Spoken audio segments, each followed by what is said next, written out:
Well, welcome. Tonight, we're going to get a view from Beacon Hill and hear what's going on in the Senate by somebody who's working hard to help all of us in Milford. If there is somebody who doesn't know you, why don't we start with an introduction?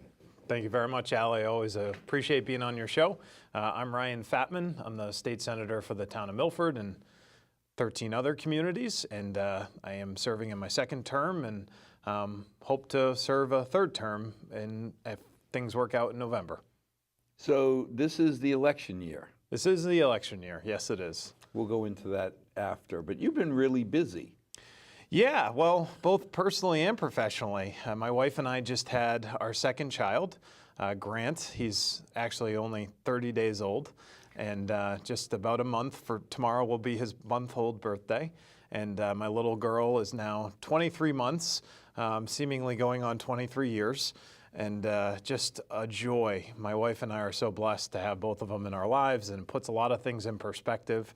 When you start worrying about something over here, you come back home and, you know, it's all okay because your family's fine. And all of a sudden you see those eyes looking up saying, Daddy, and all of a sudden the world is good. Yes, absolutely. No question about it. And professionally, things have been busy too. Just got done with the state budget last week. Had Memorial Day parades and took up something called the BRAVE Act right before Memorial Day to help out our veterans. Have had numerous legislative battles, some accomplishments, and a lot of debate along the way. So it's been a lot of fun. And, you know, the one perspective, we always look and say, what have you gotten past as a senator? But sometimes it's just as important of what have you stopped from passing as a senator? Yeah, right. Let's start with the veterans. Sure, yeah. I don't think anybody worries that you're not supportive of our veterans. Well, I have a family history. My grandfather was a Purple Heart recipient from World War II. He served in Okinawa. My half-brother served in Iraq, the first Iraq War, for the Air Force. He was stationed in Ramstein Air Force Base 10 years after that, became a captain before he left the military. And my youngest brother, Anthony, is currently down in Fort Rucker, learning to become a helicopter pilot for the Army. If you had asked me a few years ago if I thought he'd be doing that, I'd tell you you're crazy. But he's a brave young man. And he and another person from Uxbridge had pointed out to me not too long ago that veterans are not guaranteed Memorial Day and Veterans Day off from work. Irrespective of if they're paid or not, they're not given that privilege. And so I worked with a Democrat from the city of Boston, Mike Rush. He is the chair of the Veterans Committee. Okay, wait a second. The people we're celebrating are the people who are veterans who gave the ultimate. Exactly. But the people who stood in harm's way and, thank God, did not have to make the ultimate sacrifice. Yeah. They can't go celebrate their brethren? Yeah. That was not guaranteed by law. So just recently with the BRAVE Act, I filed an amendment that would guarantee that veterans who have served our country, that they would have Memorial Day off and Veterans Day off without consequence for employment, that was their right. And that passed through the legislature and became law. So it's a great step in the right direction, something that I think is the least we can do to help those who serve us. There are employers who said, I don't care if you're a veteran, you're going to work. Well, you know, there was a provision in an act that we passed over 2 years ago that said that they had the right to attend a ceremony if it conflicted with work. But it did not say, hey, you can observe Memorial Day. Now, I don't know how you celebrate Memorial Day, but as my job as a state senator, it usually starts at 6 in the morning. I've typically gone to Webster, and the veterans meet there, and they gather and go to the various cemeteries, and they lay wreaths, they lay flowers. You know, my wife and I have participated in that just to pay our respects. And after that, it's all the parades and the speeches, but it's a very solemn day. And, you know, this year I got the privilege of marching actually for the first time in Milford's Memorial Day Parade. In 2015, when I first became the senator, I actually went to my hometown at the time, Webster, to march in that, and that conflicted. But the last 2 years I've tried to march in Milford, and both of the years it rained. So we went down to the American Vets, Italian Vets Club and celebrated there 1 year. But this was the actual first year it didn't rain. Didn't rain on you? And we got to march. And so I got to speak, at that ceremony. It was wonderful. John Pila does a great job helping orchestrate that.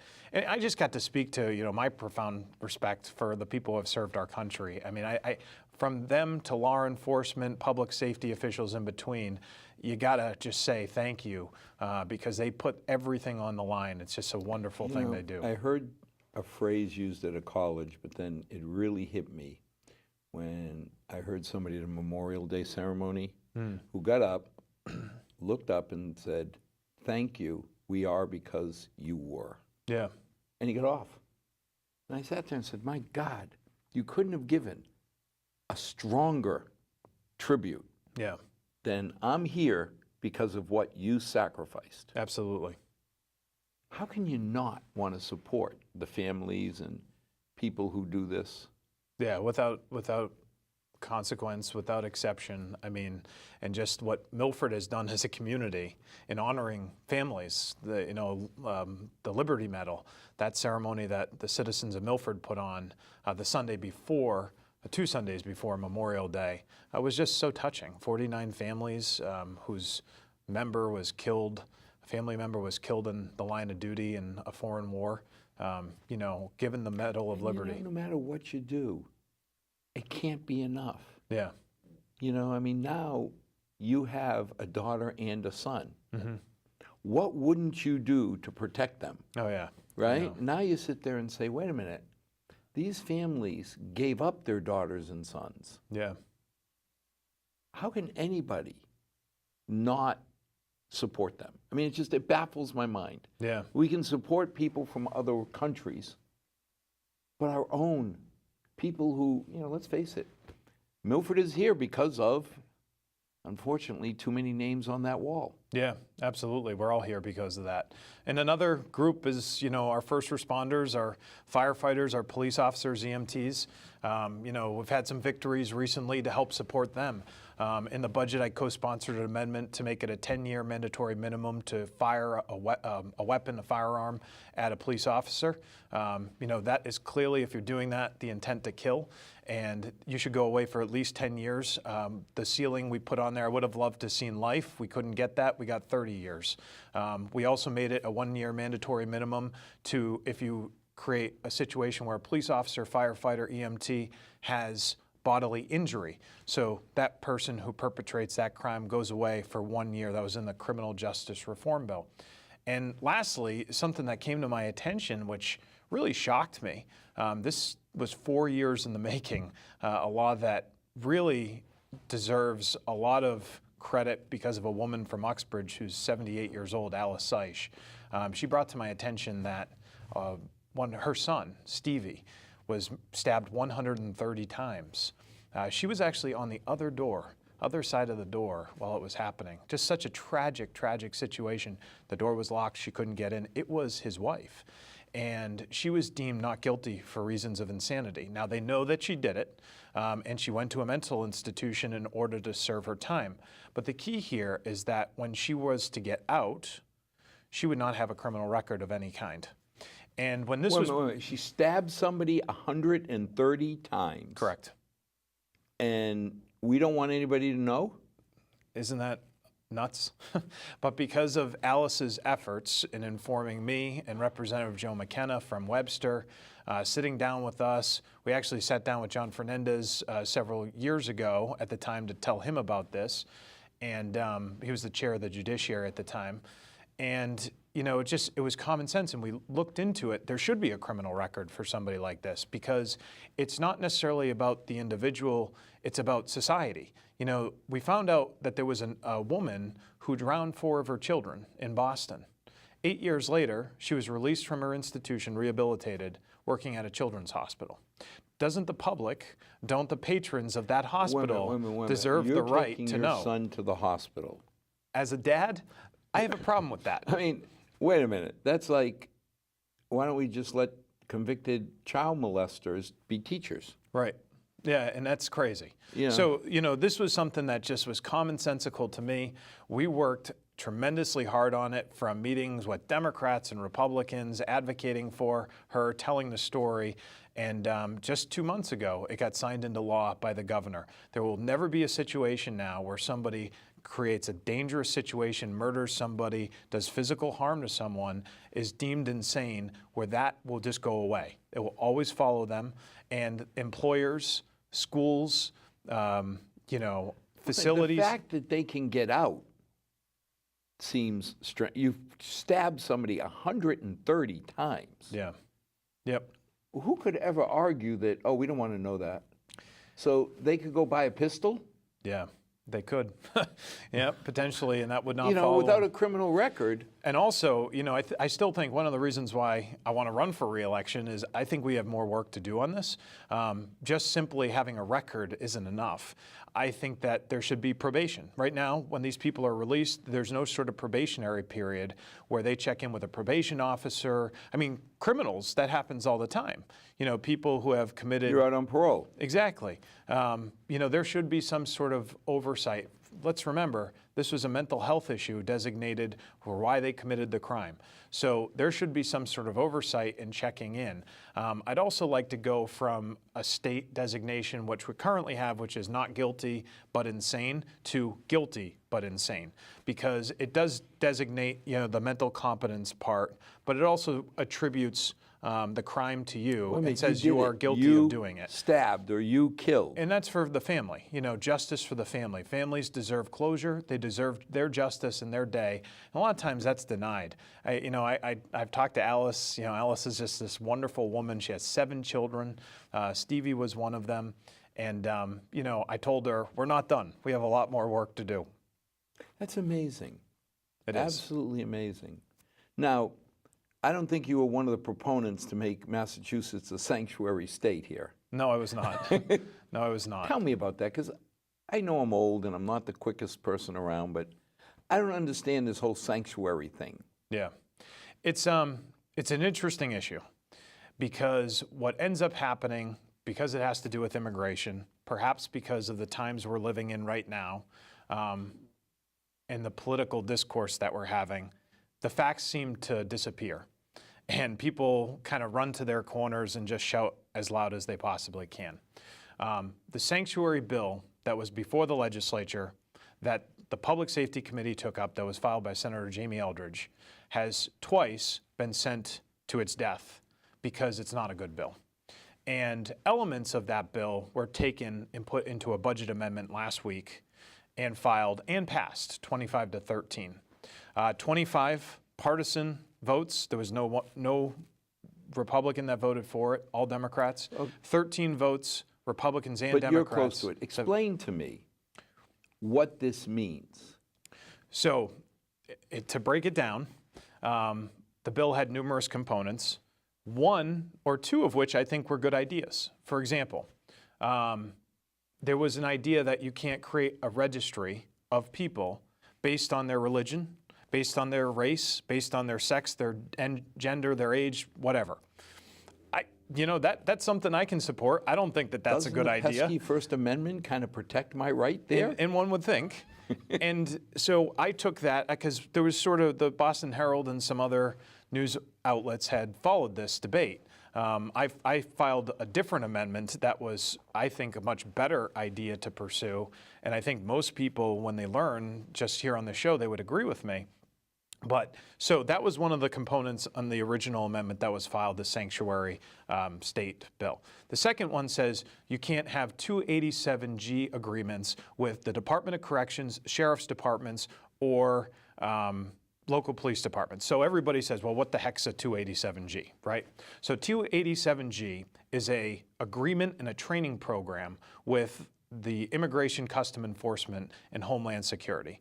And essentially what it says is that you have the right to detain somebody, the legal enforcement, to detain somebody in your House of Corrections, in your Department of Corrections, or in your local jail, in order to wait and allow ICE to come get somebody who has committed a dangerous crime, i.e. Rape, murder, aggravated assault with a weapon, dangerous things, and that they can be held. And after they are held, they can be transferred over to ICE for due process going before an immigration judge, not to be deported. These people are not judge and jury. The ICE is law enforcement, just like local police officers. So local police officers don't round people up after they commit a crime and say, you're guilty and you're going to jail the rest of your life. People get their day in court. Isn't that why we have the judicial system? That's exactly right. So, to break this issue down, 287Gs, right? They're not allowed as part of this bill. Well, so first of all, there's 351 cities and towns in the Commonwealth of Massachusetts. Not one have a 287G agreement. There are 12 sheriff's departments across Massachusetts. 3 have 287G. Bristol County, Plymouth County, and Barnstable County. Worcester County does not. And the Department of Corrections does have them. There's an individual named Nicholas Guaman. Nicholas Guaman killed Matthew Denise. We remember him in Milford. He is currently serving in the Department of Corrections for his crime. Nicholas Guaman, under this agreement, under this amendment, would usually, well, if it were to play out as it usually would, he would be, after he served his term, ICE would come, they'd detain him, and he would be deported because he's not here legally. He's served his time for what he did. He's now gone. Under this amendment, that could not happen.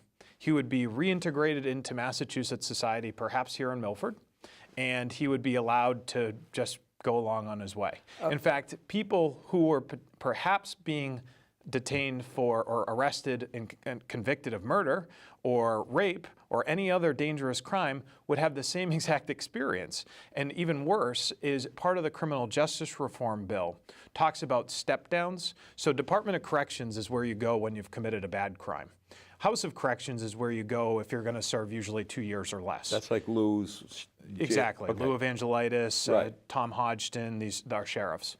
So there's something called a step-down provision where people start at DOC and then they've kind of been good, good people, good prisoners, and so they get good murderer. Yeah, so they get stepped down, right? They go into the House of Correction and then potentially they would leave. So under this 287G agreement not existing, House of Corrections, they would not be able to contact federal authorities to say, this person's a bad person, they've served their time, it's time for them to leave the country because they're not lawfully present. And they've also committed dangerous Ryan, crimes. Here's where I get stuck. Okay, I'll admit. And there's more. There's more we need to go through. I get pulled over on the Mass Pike for doing 59 miles an hour. I was kind of surprised, but it turns out the tunnels have a 45-mile-an-hour speed limit. Police officer pulled me. I broke the law. Ignorance is no excuse. I was doing 59 in the tunnel. He gave me a ticket and shoo, on your way. I didn't get arrested, fingerprinted, or anything on that line. Now, if I created a situation where aggravated assault, batter, something bad, and I got arrested, I'm an American citizen, I would get fingerprinted and they would tell everybody, we got this guy. He says his name is, Al Correa. Right. Can everybody check these fingerprints and see if there's any, oh yeah, Joe Smith has the same fingerprints. Right. Now, if I say, no, I'm an illegal alien, you're saying they couldn't do that? Correct. And they won't do that because they'll be violating the law. Now, fortunately, this hasn't passed into law yet. But if I'm an American, they can do that and they're not violating the law. Correct. Okay. It doesn't make much sense, does it? I'm confused. So I got less rights as a legal American citizen. Yep. So I'm going to tell them I'm illegal. Well, let's go even further into what this bill does because it's really important. District Attorney's Office, Joe Early, they have somebody, they're arraigning somebody in Milford District Court, and they find out that that person is here unlawfully present, charged with, well, let's take a real life example. Ecuadorian man rapes a 2-year-old child in Milford. That was in the news about 3 or 4 weeks ago. In the circumstance of this, or a real life example in Weymouth, the Uber driver, who is also unlawfully present, by the way, this is the second time this has happened. Uber driver, unlawfully present, they rape a woman, allegedly rape a woman, and they go before a judge. The DA, or the assistant district attorney, is not able to contact ICE to tell them that we have this person in our custody. So what happens is they go before the trial, the judge, and they get bail. They pay their bail, they get out, no one has them, and they flee the country just like the gentleman did. Or they flee the state. Yep. Well, no one knows where he is. Right. Perhaps he is still in the country, which is probably more scary because he allegedly raped somebody. Or the situation that happened in April 2017 where the first Uber driver repeatedly raped a BC girl. And Newton's police, who apprehended this individual, let him go because they would not honor an ICE detainer. Repeatedly raped, I believe she was a sophomore at Boston College. This is not acceptable. And so if an American citizen did this, it would have the same level of unacceptability as any citizen of the world. This is not a Democrat, Republican, liberal. This is a dad issue or a mom issue. This is about law enforcement and public policy. And so what we have to do is understand, why are we even having this debate? So let's step back here and say, under Barack Obama, under George W. Bush, under Deval Patrick, under Charlie Baker, all these policies that I'm describing were in existence, that you would be able to apprehend, detain, and do all these things. Let the good guys do their job and make sure that the bad guys didn't get away. But you had right? to be not just illegally present. You had to be illegally present and do something egregious. Exactly. And all of these policies under Democrat and Republican administrations were in place. So the question is begged, well, why is that not the case anymore? In 2017, July 24th, there was a Supreme Judicial Court decision. For those at home who are wondering what is that, that's the Supreme Court for the United States. That's our Supreme Court here in Massachusetts. They decided what was called the Lund decision. And the Lund decision said that there's no statute on the books that allows for local or state law enforcement to detain somebody who's unlawfully present. And so therefore, they cannot be held and ICE detainers cannot be honored. And the way you have to do it is to change it via law. And that's the law that I proposed in the budget that went before the body. Unfortunately, it got voted down. It was the competing amendment. And what we said is, if you do these things, and you are unlawfully present, that you do have the opportunity to be held. We made it 24 hours. That was a compromise. There was some Democrats who co-sponsored and voted for my amendment who didn't feel comfortable with it being more than 24 hours. I didn't feel comfortable with what the governor had originally proposed, which was only 12 hours. And actually, when you look at past practice, it was 48 hours for over a decade. So ICE would be, local law enforcement would be able to hold somebody for 48 hours. That was over a decade worth of public safety practice, and that was erased July 24th, 2017 with the Lund decision.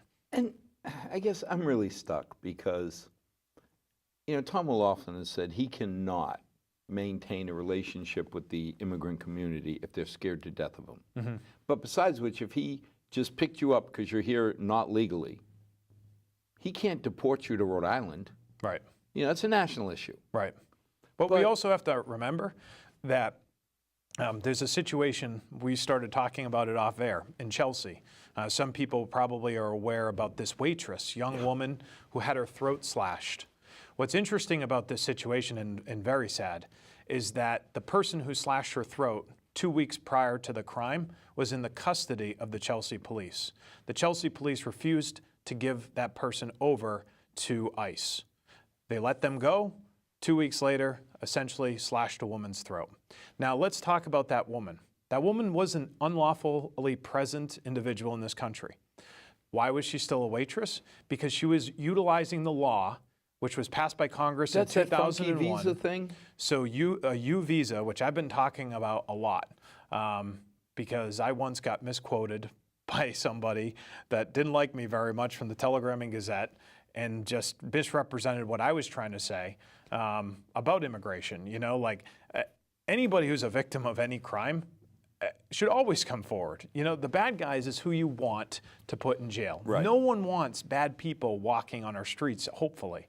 And so the U visa program is this wonderful program that Congress passed in 2001, where if you were a victim of a crime and also an undocumented individual, if you cooperate with law enforcement to apprehend the people who are responsible for the victimization, you can become a United States citizen.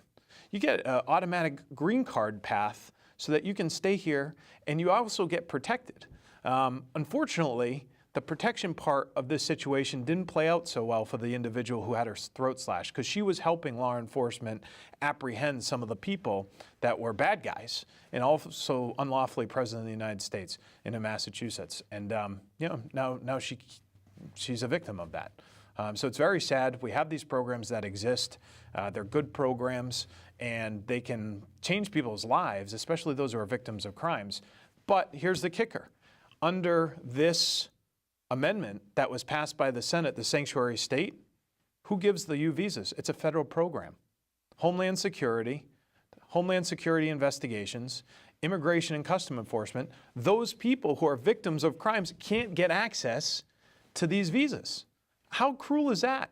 And no one has been able to tell me whether or not that's a possibility, with 100% certainty. So you have a good program in place that's meant to help victims, and this basically makes it impossible because local and state law enforcement are not allowed to communicate with federal law enforcement. If there is any lesson that should be learned from both 9/11 and April 2013, the Boston Marathon, it's that you allow law enforcement to work to talk together and work communicate together to protect you and me and the people listening. And when you don't do that, people die, and that's not acceptable. Yeah, I am totally taken aback because I can't understand why I want to protect criminals. I don't care if they're Americans, if they're Martians, Venusians, I don't care. Yep. I have a little bit of sympathy for the people, you always hear, well, these people immigrated. They put their heads down, they work every day, they're contributing to society. I'm saying, yeah, but they're not the ones that Tom O'Loughlin's going to arrest. Right. If they rape, pillage, whatever, yes, then he'll arrest them. Yeah. Not because they're immigrants, Yep. but because they're doing bad things. Yeah. Yep. So, that's exactly right. to me, the minute even if you're a born, bred American, you come into my house to rob, to do bad things, I feel like I'm saying, hey, I don't need my rights. Yeah. Because I'm taking them away from you. Right. So why should I get them Yep. if I'm taking away yours? And after the Lund decision came out in July 2017, I reached out to every single law enforcement office in my jurisdiction, my district, 14 towns. Talked to most of the chiefs. If I didn't, my staff did. We played some phone tag. I talked to the unions, the police unions. Every single one of them support my position. Every single one of them just want the tools to be able to keep this public safe. And I think that's very reasonable. Unfortunately, there was 25 votes out of 40 that said no. But what's the logic? I do not know. I want to protect criminals. There was a Here's lot. my sign. There was a lot of discussion about the president. I don't see how that's applicable. Do we have a president in Massachusetts? We do not. Okay, thank you. We have a national president, but have a wait a governor. minute. We're talking about Massachusetts laws. Right. Yeah. Why does President Trump? I mean, I get tired of everything is about President. No, it isn't. Milford does what's right for Milford. Right. Massachusetts should do what's right for Massachusetts. Yeah. Keep the national politics. I mean, I don't get it where that's relevant. Yeah, and it's becoming more and more difficult. But the good news is there was 13 people who stood up. The debate is not over. I have been posting on Facebook, and I had a sit-down meeting today in the State House with ICE. They kind of had an off-the-record conversation with me and some other legislators who were like-minded. Were you aghast at the stories? I was. Yeah, that's where I learned about this Chelsea, woman who's in a diner and had her throat slashed, and several other situations where they could have intervened. Actually, I believe the number is 546 people who should have been detained since March 2018 for violent crimes that are walking around right now in communities in Massachusetts. And there's a credible argument to make about trust and building trust within the immigrant community. I don't think that that's something that should ever be dismissed. But here's the deal. When 546 people go back out and integrate into society, they're going to those immigrant communities Right. and they're victimizing more people. And that's not acceptable. It shouldn't be acceptable to anybody. And so we need to make sure we fight this. I'm going to fight it tooth and nail through the conference budget. And hopefully, if it does get through, the governor will veto it. I'm hoping to use the power of people. Emails mean something. Phone calls mean something. So we're going to make sure that everybody knows the 6 members of the conference budget, which, basically negotiate the differences between the House and the Senate and try to make, a final budget. Those are the people that they're going to need to contact. Once they're announced, I'm going to let people know, and hopefully we'll defeat this. Again, I look at here at the center of the universe, we've got a police chief who says, I want to make all the communities in Milford safe. So I'm not going to go after somebody who's not here legally. Right. First of all, I don't have the right to. Like I said, you can't deport somebody to Rhode Island. Right. But anybody who breaks the law, I don't think Tom and our finest here go after somebody saying, oh, you're an Albanian. I want to come get you. No, you're a rapist. You're a murderer. Yeah. And to me, that's the right way to do it. Yeah, and don't forget, there's Canadian citizens. I mean, people, they want to sensationalize things and, pigeonhole you into a conversation about race or ethnicity. This is all people from all walks. There are people who are white, black, Hispanic, Is murderer Asian. a race? Yeah, right. Wait a minute. I never knew that there was a race called murderer. Yep. No, there's not. When you think about some of the stuff we've done in Milford, I think it's great that the police in Milford get no benefit to writing a ticket financially. Tom can write 1 ticket, he can write 100. The money goes into the general fund, so nobody can accuse our officers of writing a ticket for anything but safety. Correct. When they see a problem, an area of the town that people are not behaving or speeding too fast and putting kids at risk, they go write tickets. And nobody can say, well, that's because you have a quota for your budget. When I look at some of the practical stuff that we've done, I'm really proud that if he writes a ticket, it's because of safety. Right. If he arrests an immigrant, it's because they were doing a bad thing. Right. To me, it's just common sense. And if they're doing a bad thing here and you let them go, why do I believe I'm repenting, I'll never murder again? Yeah. Well, it was shared with me that there's a 50% recidivism rate. And that's because they would say it's probably higher than that, but they know for a fact that's 50%. I mean, that's pretty amazing. So 50% of the people we catch. Right. And now we're going to say we're going to let them go. And a lot of times people who flee, there's no way to arrest them again because they've left town. Well, again, as I say, I'm not the sharpest tool in the shed here, but some of this stuff makes no sense at all. Yeah. You come into my home and you break my furniture, I should have the right to say, out. Yeah. You know what I mean? Seriously. Right. Now, I heard something about checking on immigration status for benefits. Yeah, so, one of the concerns I hear a lot, I've made one of my platforms, welfare reform. I'm all for government assistance. I think it's played a difference in my family's life. My aunt, went through some really tough times, and she was able to have EBT benefits at one point. And but the reality is, it's supposed to be a trampoline. Where it's supposed to be short term, help you get out of a jam. Yeah, it's a trampoline, not a hammock. You bounce off that trampoline, you get back on your feet, and society has done exactly what it's supposed to do: help our neighbors, help our family members. What I say about the hammock is, in 2016, we passed a law that said recreational marijuana was legal, and that would be integrated across the Commonwealth. But the law hadn't caught up with welfare laws. that basically said, well, you can buy recreational marijuana with EBT or welfare benefits. No, seriously? So I wrote the law that said you can't do that. You can't use EBT or welfare benefits to purchase recreational marijuana. And that passed the Senate unanimously. So that will give you some hope and faith in, I guess, your elected leadership in the state Senate. But, another component of this is verifying people's eligibility. People get really frustrated and lose faith in government when people who are not supposed to be getting access to benefits are. And we've tried to close some loopholes on that. We've had varying degrees of success. We've done it for housing. If you're a veteran, if you're here legally, if you are, over the age of 60, 65, your priority You goes should get above priority. people who are not legally here.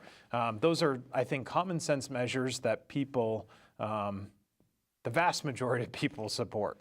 There are people who have very big hearts, and they want to help everybody, irrespective of whether Ryan, they're here or I not wouldn't legally. have an issue if there was enough money to take care of our own, Yeah, and then there was a lot of money left over. right. I would wonder why we're collecting so much tax. But Yep.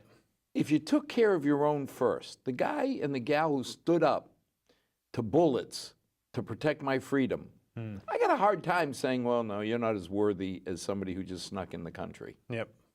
I just, again, common sense. It doesn't make any sense to me. Yeah. Well, I've said Boston's just right down the road. Beacon Hill's just right down the road. But sometimes you go there, you might as well be on another planet.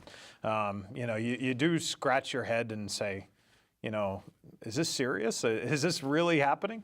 But that's one of the reasons why I enjoy the job, because I feel like I take the values that a lot of people in this area have, working middle-class families, and they want government to do well. They want their neighbors to do well, but they don't want abusive situations. They don't want ridiculous laws passed. And I've done my best to try to fight and make sure that there's a level degree of decorum and normalcy with state policy. We heard that in some states, they want people who are on welfare to actually work. Mm-hmm. And I didn't understand what the issue was, because I heard, well, they can't work because the babysitting would cost too much.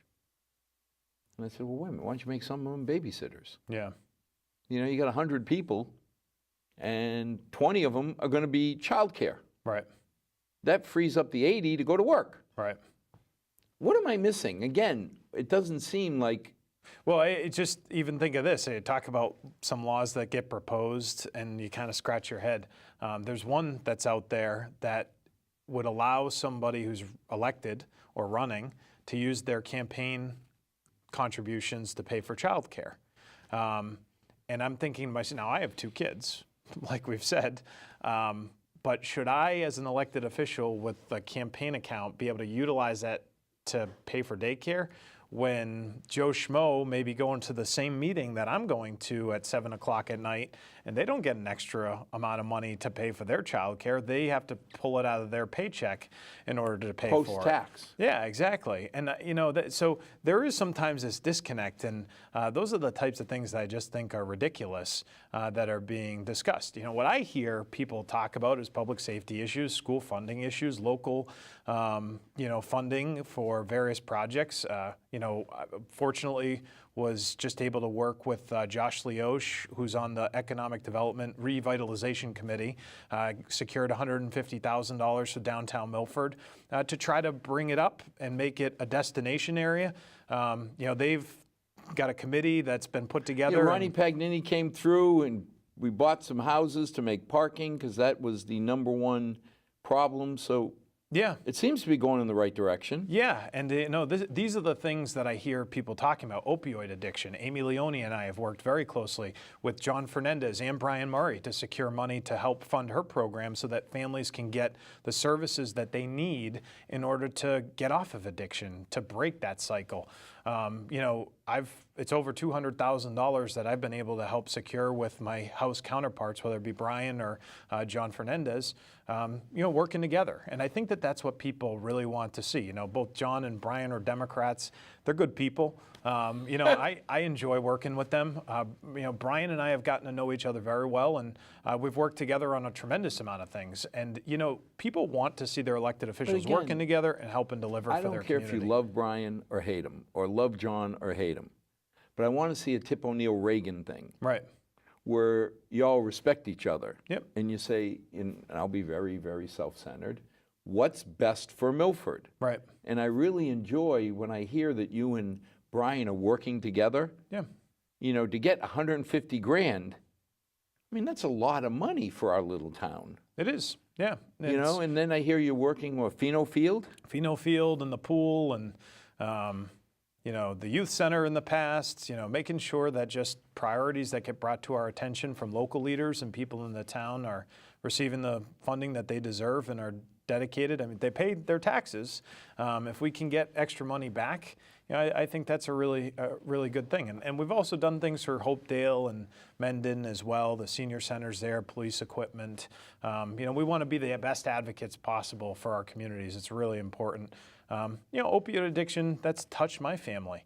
And, you know, one of the things that has not happened, which I think needs to, is this idea, I guess, again, of detention, you know, the being able to take somebody into custody after they have injected themselves and overdosed or snorted something, you know, whatever it might be, whatever method they use.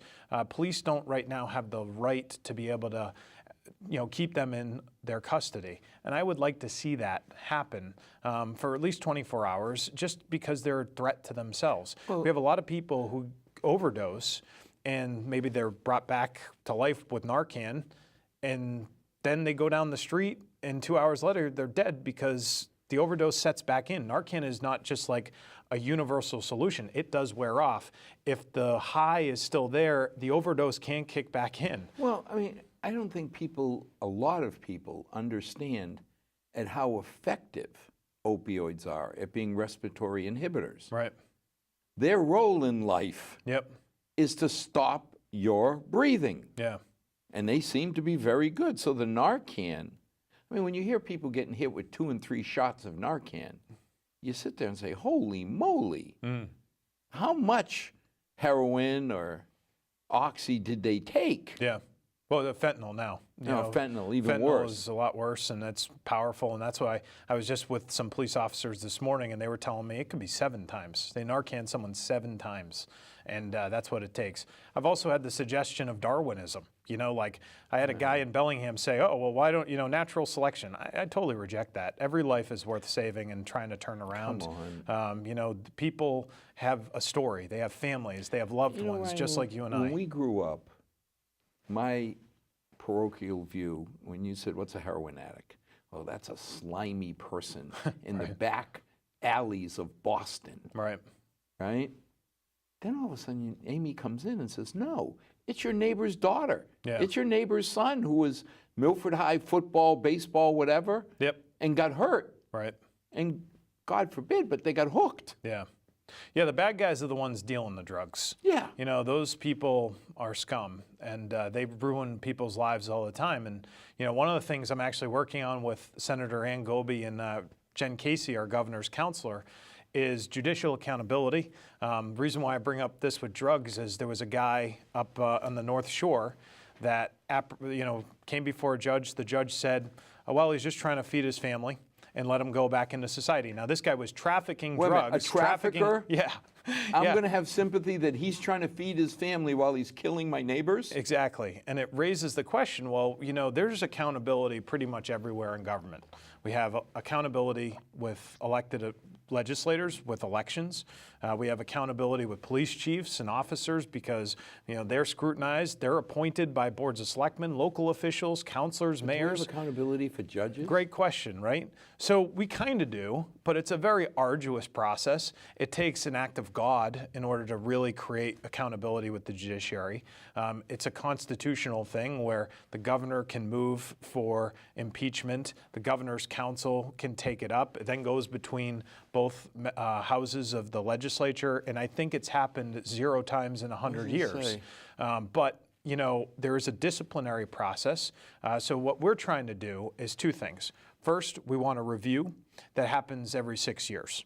And with a supermajority of the governor's council, 8 members, so 6 out of the 8, you could be removed from your position if after 6 years they reviewed you and said, no, you've made some really bad decisions, you probably shouldn't have been a judge. Second, we want to have sort of transparency within the review process when there is some sort of discipline. Right now, if a judge is disciplined, no one ever knows about it. Unless it becomes public somehow and somebody leaks some information. Unless it's something out of the ordinary that you see in the papers. Right, which actually just happened with Judge Estes, right? He actually went through the process. It got out because someone leaked it. This happened a year ago, by the way. This has been going on for a year. It just recently came out. And he was forcing people to, a certain person to do a sexual act on him in order to get fair treatment or better treatment. I mean, that's crazy. And so he resigned. He stepped down, because that was ultimately, obviously, the right thing to do. It was the judicial process of discipline that kind of brought it to light. But my opinion is, if somebody is a judge and they get in trouble, there should be transparency. Sure. Why did they get in trouble? And what was the result of the investigation, and make that known to the public. Well, I mean, when you're going up for re-election, one of the things that's going to be thrown up is what you voted for, what you voted against, and what you didn't vote on at all. Right. To me, that seems legit. Yep. I love you to death, but I want to really check your record. Right. And make sure that what I'm reading, that you're not trying to put these child molesting, drug dealing criminals back on the streets in Milford. Right. If you are, I still love Stephanie and the kids, but I may not like you as much. Right. So I guess, all kidding aside, I'm paying you. Yeah. Any of my employees, I have the right to look at how they're doing their job. Right. I'm paying you. Why shouldn't I be able to look at how you're doing your job? Right. Now, if I'm holding you to that, and obviously, when I think of Karen and Charlie, I'm holding them. Right. Okay, that's 2 out of the 3. Why don't I have the right to look at the implementation side? Yeah. And say... Absolutely. I mean, elections are contests of ideas, and I think as a country we're kind of getting away from that to some extent. To some level there's a battle. It's almost like a battle of good and evil. Yeah. And that's not right. People who run for office are, for the most part, good generally people. Speaking, very good people with very good intentions who want to do the right thing. I say a lot of times we have the same destination. We debate about how to get there and who's driving, and that happens all the time. But let's not say that this person's a bad person because of X, or that person's a bad person because of Y. Reagan. Right. I can disagree totally with you, but I'll respect. Yeah. Again, back to that pesky First Amendment. Yeah. I get my opinion, but I have to respect yours. Right. Exactly. The second thing is, there's accountability on every level, and I've started going out there and knocking on people's doors and saying hello to people, and that is how I won in 2014. It's how I won in 2010. Actually, you knocked on the doors 3 times. Yeah. And, but I also enjoy meeting people. I enjoy talking to them. I like hearing what they struggle with, what their dreams, their aspirations are. I enjoy knowing who their family is. And one of the nice things I've kind of become acquainted with is just seeing people for the second, third, fourth time and being able to recognize them, being able to see their dog, Sparky, and just know what's going on in their lives. And that helps me be a better legislator. Is Beacon Hill starting to get the affliction of red versus blue and never the twain shall meet? I don't think so. Good. I don't think we've gotten there yet. I am concerned with the sanctuary vote that we took, that it could be starting.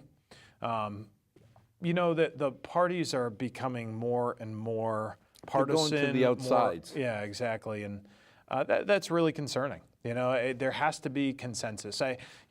Sometimes people say compromise. I like the word consensus better. Compromise almost has like a negative component to it. Consensus has a lot of positivity. Let's find out what we can agree on and start from there. And, that's a really important concept. And I think that's one of the reasons why John Fernandez and I get along. It's one of the reasons why Brian Murray and I get along fine. We have a job to do, and if we're going to squabble over things that we... Yeah, but if you're going to squabble over dogma, you're not getting the things I need to get my downtown done. You're not getting Amy Leone some money to help the kids next door get over these dang opioids. Yep. Yeah, absolutely. And the same is true for local officials. Like I have a pretty decent rapport with, Chairman Walsh and Selectman Buckley and Selectman Kincaid. And, these are good people. And, I enjoy working with them. I enjoy working with other communities and trying to do what's best for said communities. And they have great communication where they pick up the phone and they let me know what they need. And if I'm not getting it, they give me a hard time. The saddest part is I've learned that I get in the car in the morning. I've got an hour plus ride. I turn on Fox News. Then I turn on CNN. And somewhere in between, I think, is the real story. Because in one case, it's all them there blue people that are the problem. And then the blue people say it's all them there red people. But somewhere in between. And I used to feel really proud that I had a hard time discerning the difference between a liberal Massachusetts Republican and a conservative Massachusetts Democrat. Right. I liked the purple people like your tie. Right. The ones that are neither via dogma all red or all blue. Yeah.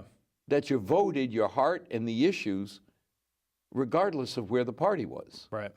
Well, I think that's one of the things that Charlie Baker has done well.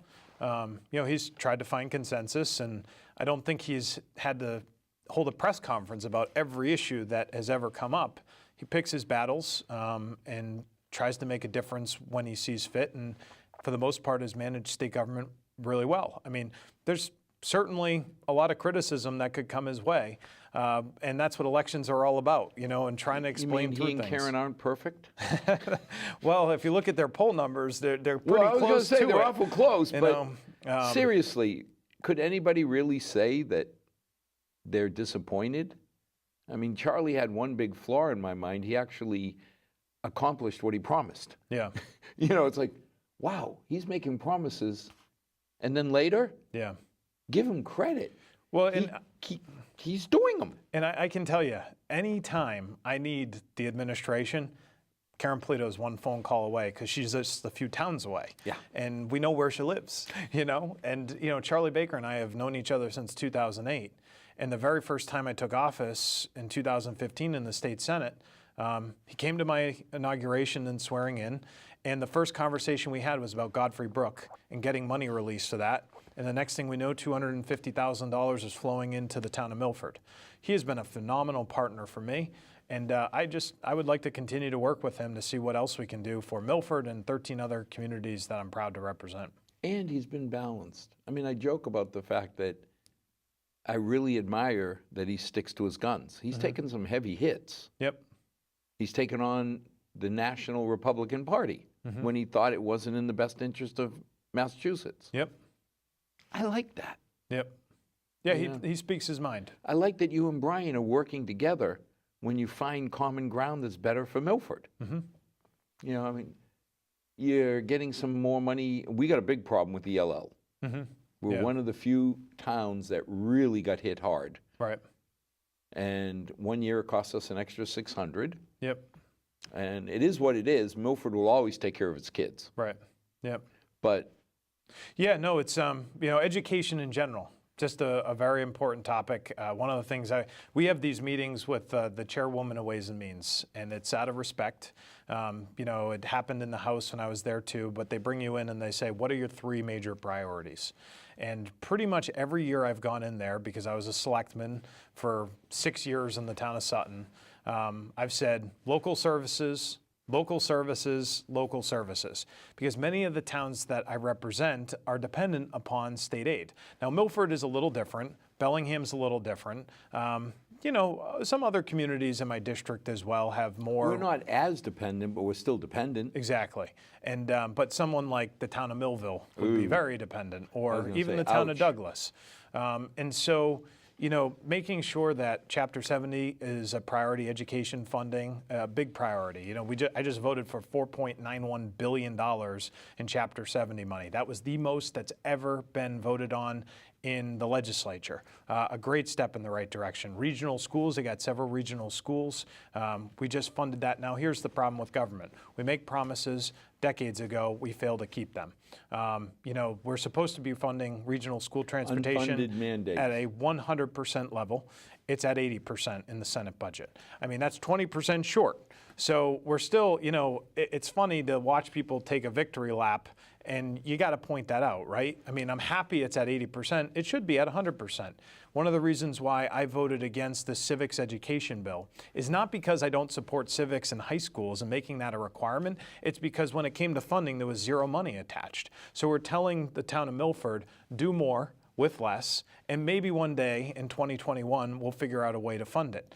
That's not an acceptable option for me, and I've seen that happen too many times. And then with the ELL, there should be a mechanism that kicks in. When you have students that come in after October, you don't get that funding until a year later, and it's not in the calculation. You lose the whole year. Exactly, and that's problematic for the entire school district. So all of these issues are issues that I bring to Boston when I talk to the chairwoman of Ways and Means. I don't envy towns like a Millville when you look at how small their overall budget is. Yeah.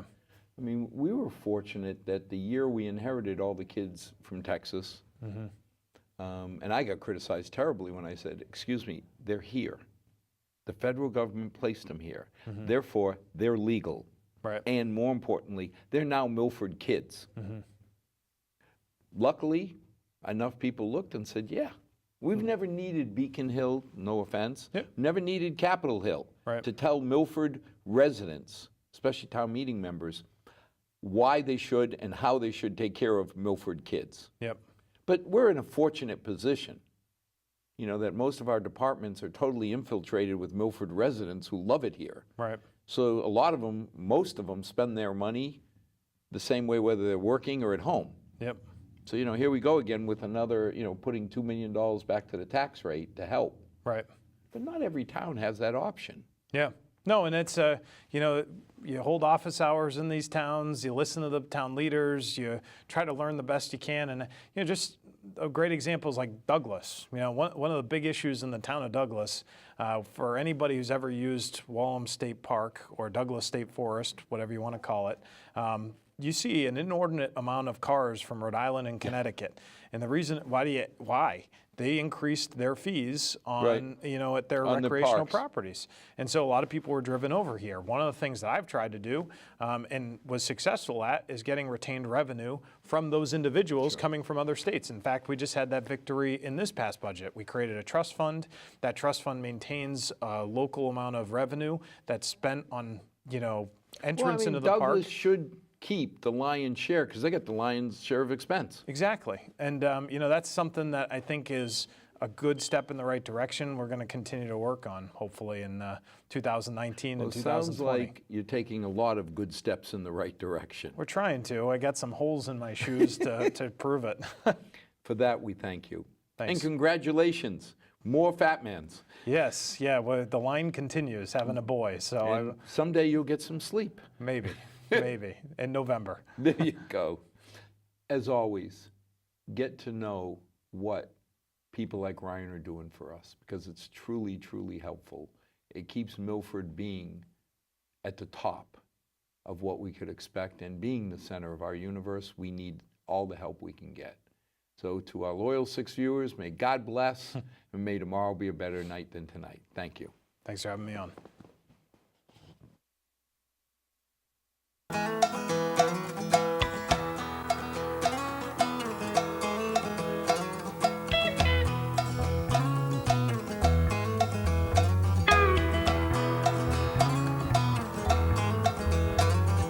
Not too long since I've been home.